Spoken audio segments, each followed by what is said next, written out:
We all know that Jim Bob Duggar likes to maintain control of his massive family. Religion, isolation, and allegedly abuse are parts of that. Another part may be his wealth. Fans believe that he has a strategy to keep his married children from straying too far. Are fans right? Is he bribing his adult children to stay close to home in Arkansas?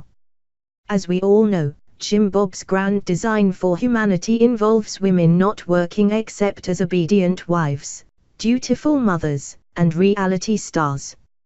In this economy, after a couple of decades of wage stagnation, supporting a massive family of children on only one income can be positively brutal. But fans think that they know how married Duggar children remain afloat despite the expenses of life. It's more than just asking Daddy sorry, their father and former owner, for a handout. They suspect that he uses the money to control them. Specifically, to control where they live. Let's look at a few examples. We'll start, of course, with the worst of the batch. By the worst, we of course mean Josh Duggar, whose recent return to social media did not go over well. When Josh Duggar married Anna, Jim Bob rewarded that ill-fated, and yet still enduring, union. Josh and Anna moved into a house in Fayetteville that had belonged to Grandma Mary. That house was only 15 minutes by car from the Duggar compound. But Josh and Anna didn't stay there forever. Josh got a job with the Family Research Council, which the Southern Poverty Law Center designates as a hate group. To do that job, he moved to Maryland. When news broke that Josh had molested 5 little girls, including his own sisters, that his family had covered it up, and that he had cheated on his wife, he lost his job. Josh and his family now live in Siloam Springs, which is about 20 minutes away from Jim Bob.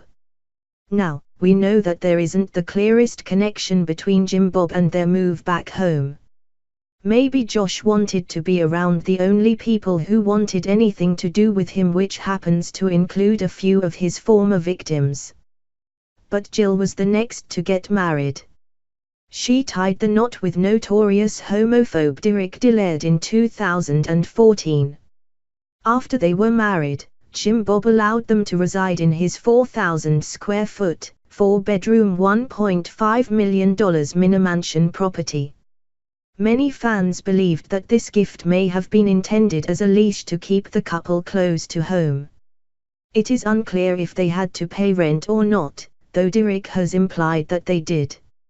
Now that they have returned from their misadventurous mission trip in South America, they are living closer to where Derek went to school. Jessa Duggar and Ben Seawald have lived in the Fayetteville home that was once inhabited by Josh and Anna. In fact, Jim Bob surprised Jessa and Ben by renovating the property while they were on their honeymoon. They must have been happy with it, because they have lived there for the past 3.5 years. Ultimately, they ended up paying Grandma Mary just $1 for the home. So that's how millennials can save up to buy a house. Just have rich relatives who give one away. Not everyone seems to live on Jim Bob's dime, however. Joanna Duggar and Austin Forsyth lived in an RV, if you can imagine, but only while a property that Austin already owned was renovated. When Guido was born, they went ahead and moved in, even though the house remained a fixer-upper. In the meantime, 28-year-old John David, 28-year-old Ja, and 18-year-old Jason are already homeowners, but Jim Bob does not permit them to live away from home until they are married. Not everyone is a denizen of Arkansas, however. Jigga Duggar and Jeremy Vuolo have put down roots in Texas. So are fans right? We would never accuse Jim Bob of being a nice person or a good parent, but it sounds like he provides his married children with homes when they need them. He might use any financial support as a means of control, but he uses all kinds of methods to control his family. Nothing about the real estate uses strikes us as particularly devious or unusual for a family with the means that the Duggars possess. But we never know what conversations take place behind the scenes. Fans may still be right. The Duggars don't talk about money that much, but they definitely care about it.